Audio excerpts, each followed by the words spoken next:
Hi Jasmine, thank you so much for your precious time. I know you're very busy. It's so difficult to get hold of you, and this lockdown, I must thank God for this lockdown in order to see you, right? And able to learn so much from you. So she's none other than Jasmine Chan, and she's the Young Entrepreneurship Award that she has won recently, second times. Let her share a lot more with you in depth, all right? So Jasmine, can you tell us what is your spirit, and when did you started all this itself? And it is so exciting to hear from you. Okay, so I guess today's topic was about young entrepreneurship, so I better focus on that main point first. Okay, so about entrepreneurship, I guess this few years, this term started to hype up, where our government encourage, go and be innovative, go and start your own business, all this. But then it all started back from me when I started my own business when I was 16. So actually 16, that time was young and naive. I was just in like Singapore Poly year 1. And strange enough, that time I did not study like related like business one. I was in HR with psychology. So by right, my pathway should be a psychologist. Yes, you should. That should be the way. But it being a business school course, then I was thinking, the best way to learn business, why not then do some hands-on? So I was thinking, oh no, I got no skills, nothing, zero. But I know something that I love to take pictures. So where does it track back? When I was like maybe primary 2, like 7, 8 years old, then my parents gave me a camera.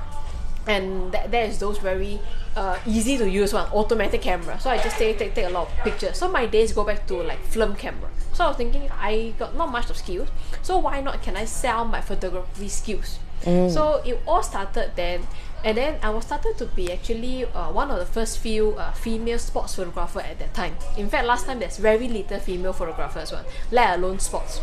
So I don't know where to go to, because during secondary school I was in the school team for netball. I was the netball captain. So then I was thinking, should I approach Netball Singapore to be their photographer? So I just asked them casually, their marketing manager, who is James. Not sure you are watching. So that time I asked her, hey, do you guys need photography? I can help you to take some photos. Then after that, you must be thinking, where do I get those equipment from? Photography during my days, they are not cheap things. Yes. One set of DSLR easily cost you 3,000-4,000. So how did I manage to start money with just $1,000 with my photography business? So I don't have 3,000-4,000, right? So the first set of cameras, of course, my parents asked me, do you need support for that 3,000-4,000? I say, yes, I need your support, but not your money. Your money you can keep later. Probably when I need it, I will approach you. Then I say, I just need a credit card, because that time cameras can pay by installments. So I just borrowed a credit card and say, hey, this installment I will pay monthly, but I just need your credit card, because I can't be having credit card, right? Age of 16. So that's how it all started.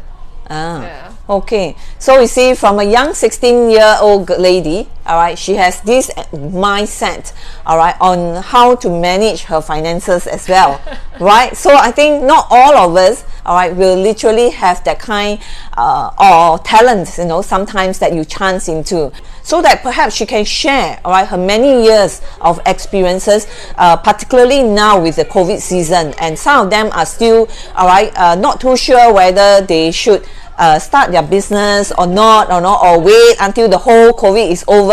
What do you think, Jasmine?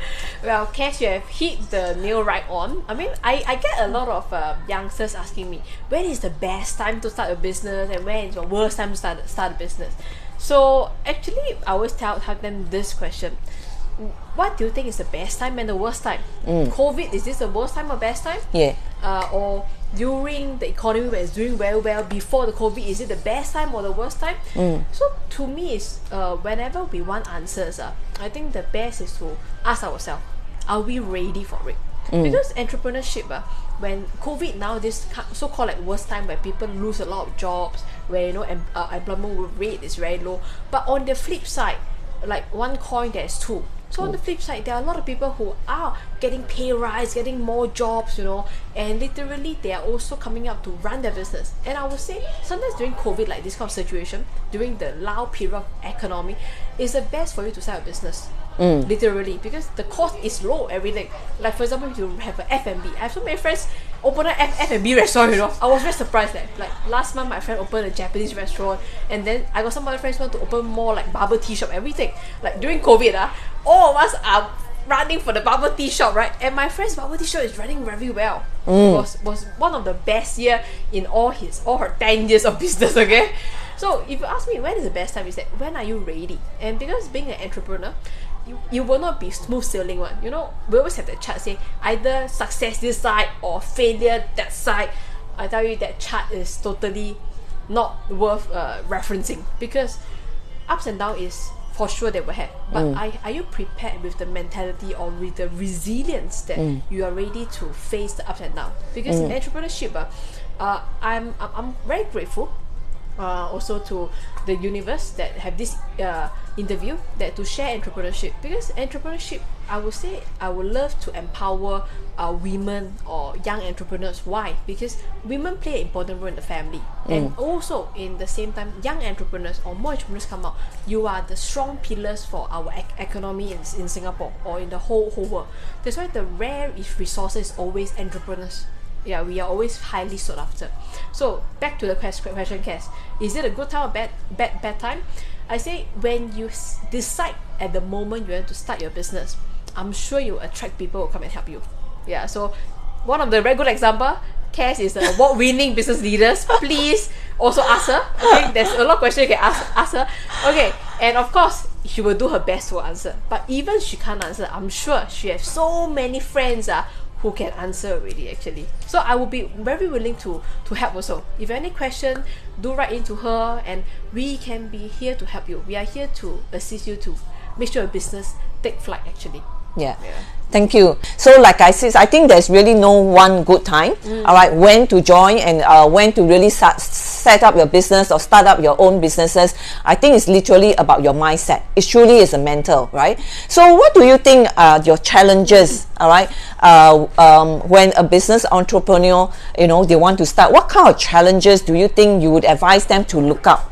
Okay, so that's a very good question. What kind of challenges? Because I would safely say that's the only guarantee I can give you, is that you will face challenges every day. Yeah. And sometimes I will just joke to say, you know, challenge is my breakfast for the day. that's a joke that I always tell my partners or my friends. So then they will be very puzzled. Why do you want to live such a stressful life? Why you want to have such a life like taking challenge? It's like not so peaceful, So in the sense that it depends on how you look at peacefulness. Yeah, solving people's problem bring me peace actually. Yeah, so bring your problems, everything to me. I'll be very happy to solve for you. So being my biggest challenge that when I grew up, being a 16-year-old entrepreneur, you know, just now people asking how I am, right? If I see me like 5 years ago when I first know Cass, do you realize I look older then actually? No. I think so, right? okay. Not older, mature. No, we're all mature. Okay, so why? Because you know, when you come out at 16, would you want to deal with a photographer that is 16 years old, or you prefer maybe 30 years old or somebody more senior than me?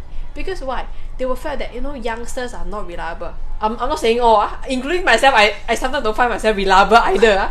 So I will also like to build credibility. I will like want to look older. Yeah, so I believe when Cass and I met, I'm definitely in my suits everything. But today I'm in my casual. Thanks to COVID, I no longer wear suits to work because we are working from home. Every day I'm wearing casual, which I'm very, very happy. Then one of the things to build credibility, I wear spectacles when I'm not. So for example, I wear spectacles, I look a bit more mature, right? So in the sense that it brings like trustworthiness to people in that sense. So of course, last time when I don't have to wear spectacles, I wear spectacles. Now I have to wear because of my aesthetic and my short-sightedness. So what do you think, Jasmine, is actually the kind of qualities, all right, that an entrepreneur should have? Okay, so that is always a very spot-on question. That's a very good question on an entrepreneur. Because an entrepreneur, if for somebody to describe entrepreneur to you, it's very complicated. Because if you dissect an entrepreneurship, there is no like single quality that say that how to be a good entrepreneur. But throughout my so many years of experience, more than like close to 15 years of experience, particularly what keeps me afloat lah, I would say, as an entrepreneur. As I mentioned, challenges is our breakfast. So what keeps me afloat is how do we be aware. Okay, I'll give 4 A's. So one is being aware, your awareness. What are you thinking? Every day when you wake up, are you thinking positive thoughts? Or are you thinking negative thoughts? Yeah. I think something that about negativity, like everyday news, everything. Okay? Yeah. That's A, the first A. And then the second A, I would say, once you are aware of that, how do you actually want to adapt to the change? Yeah, because let's say when I think negative thoughts are, I'm aware already. So I'll tell myself, stop thinking that, or in a sense that you can accept that. So like aware, accept, I have this negative thought, okay, then I accept I have this, I let go. I let go. And then the next A will be how you adapt. How do I change to ensure I find a solution? I would sure, one good encouragement that I have for you is that if every question that you encounter or problems you have, you will definitely find solution. Yeah, definitely, for sure one. Because you can't attract a bigger problem than you are. You will find a solution. Then of course, the last A itself is what action are you going to take. You have a solution, but you don't take action, nothing's going to work, right? Yeah. So you need to take action to ensure that you make some changes. It could be bad, it could be good, but who knows, right? So these are the 4 A's that I have being an entrepreneur. Of course, positivity, resilient, all those are important. But having said big jargons like this, I hate big jargons. Yeah, I'm coming from a business school, I hate that. But important thing is that positivity, and make sure you know what your thoughts are thinking, and then find the solution. Whether is it right or wrong, you never know. Yeah, always have the courage. In COVID, something to share. I think a lot of people lost courage. Being an entrepreneur, a lot of people ask me, when is a good time, bad time? Can I do this? Can I do that? Every day I actually coach a lot of SME owners. Why are they asking this question? Because they don't have the courage. Yeah, so the next one is C for you, which is courage. Yeah, so these are the qualities that I felt as an entrepreneur you need to have. Okay, so tonight we have our special guest over here is none other than Jasmine Chan, who is the winner of the Young Entrepreneurship.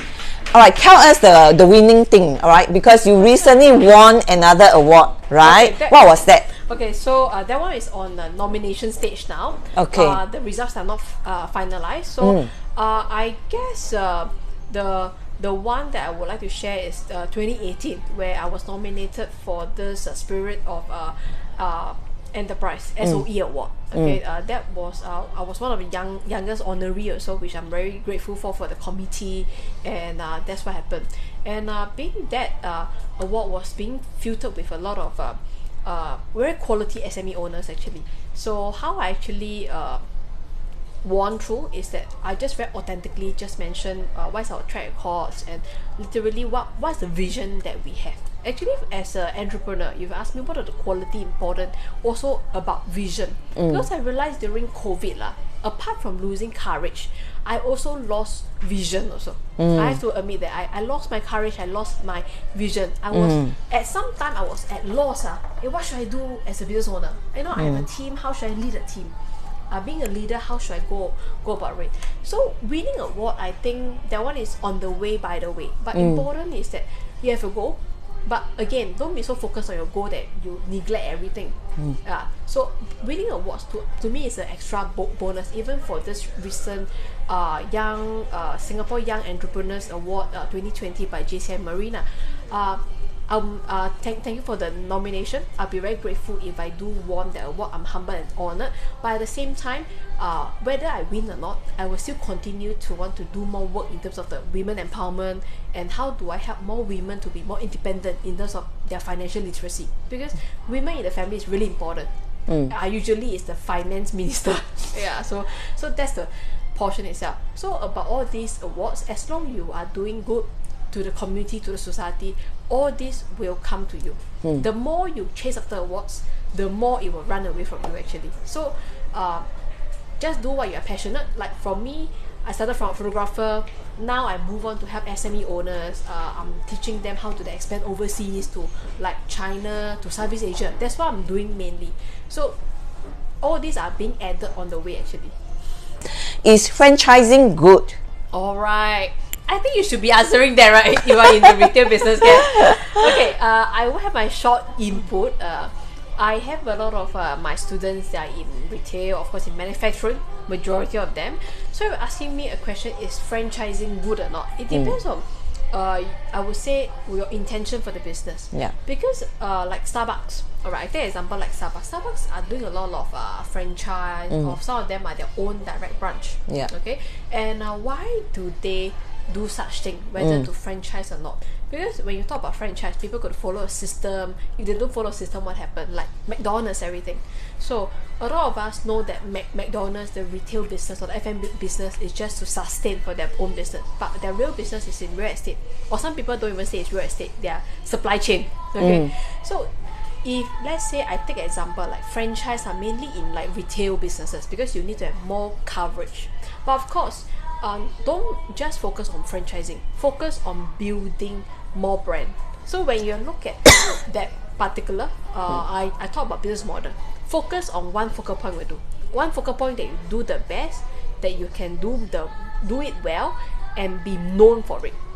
Alright, so I take example like how I know Cass is that she's been in this wellness from Japan for so many years since I know her. I think your brand has been around for like 20 years. 13 years. 13 years. Yeah, that's been so long. So from 13 years, I only know Cass doing wellness related, and all her products are quality one from Japan, and she's always been very focused there. So even now, she's branching out to do like KOL. She's doing influencer. I think it's very related to her, and people will buy because she have the credibility in the wellness industry really. And when you overflow to other places, then you get that same credibility being attached also. So when you want to franchise is when people trust you. So in the first place, does people trust you first? If they trust you, they can consider franchising to them.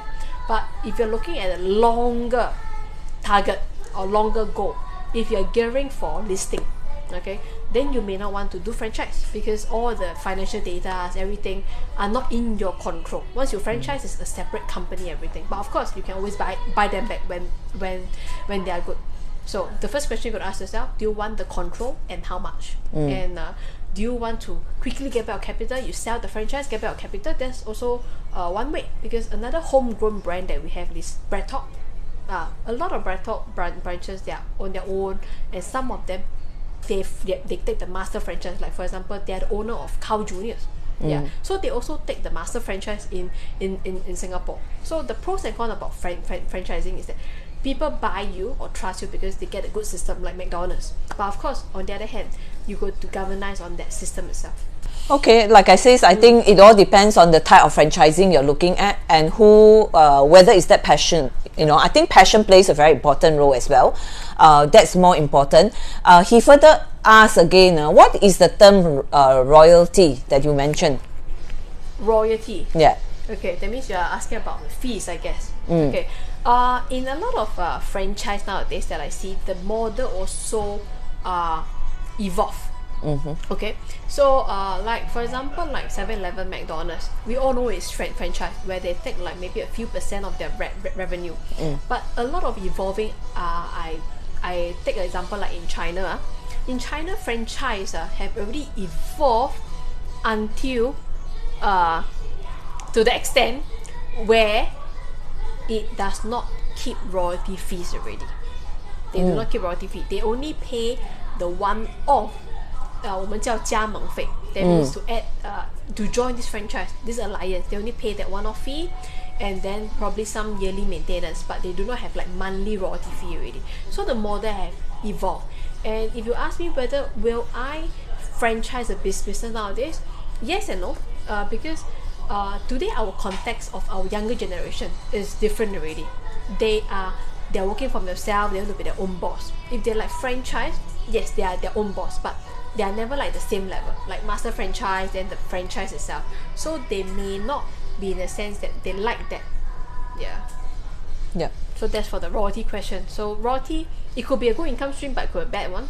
Yeah. If let's say I have a good business idea, who should I look for or contact? All right. Contact us. Okay. So Right.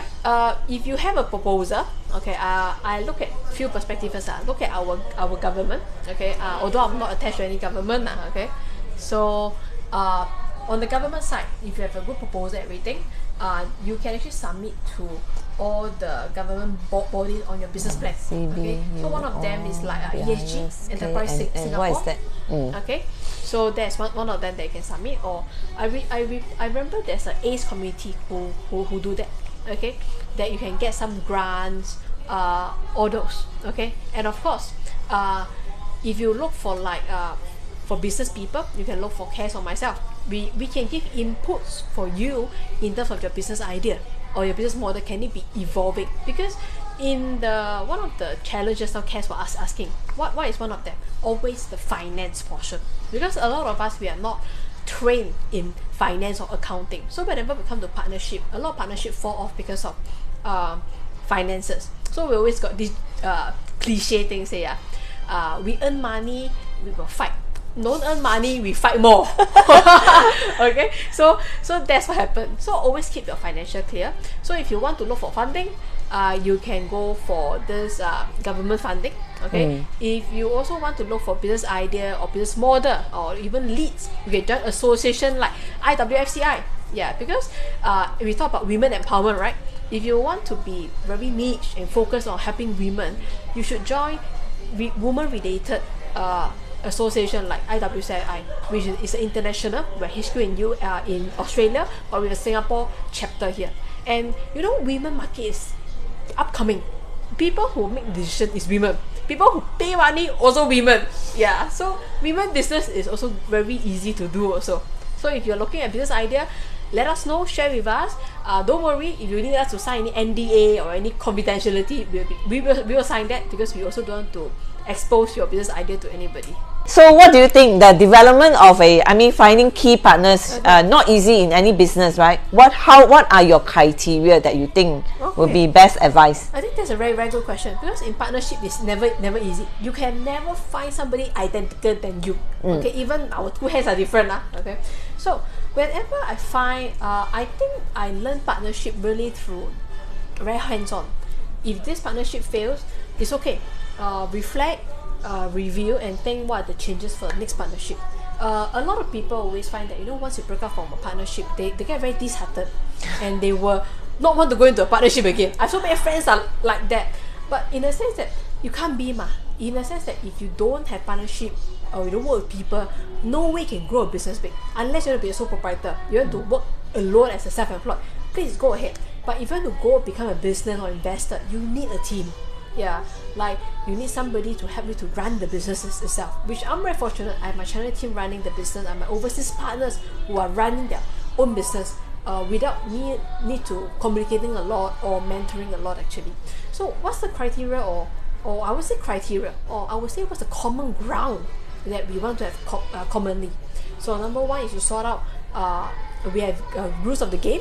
Okay, what are the do's and the don'ts? We have one list actually. Yeah, like for example, one of the rules that we have, not to be upset for like more than like 45 minutes. Okay. Really, in our company, we not to be upset more than 45 minutes. If you are upset more than 5 minutes, either you look for the person that make you feel upset. Okay, if you feel very scared to confront that person, okay, seek help from a third party that you think can help. But please do not gossip. Please do not gossip. I think gossip spoils partnership a lot. So for us, when I talk to my partners, everything, we are very strong, very, very trustworthy. Why? If outside people say, oh, Jasmine, not good, then my partner will actually kind of defend me. No lah, Jasmine, I don't think she's this character, that she's this character. And then my partner, she will not hide from me. She will come back and tell me, hey, people is saying this about you. Is it true or not? Or is it a fact? They will verify with me. They will not keep things in their heart. Because you see, if you keep things in your heart, you will grow, it will rotten. Yeah, so we have this honesty that we have. In fact, I would like to share our company value system that we have. So for us, it's light of the world. LIGHT. L stand for love. Okay. I stand for integrity. Okay. G stand for growth. H stands for honesty, and then T stands for trust. So we have these 5 core values that in our team that we do.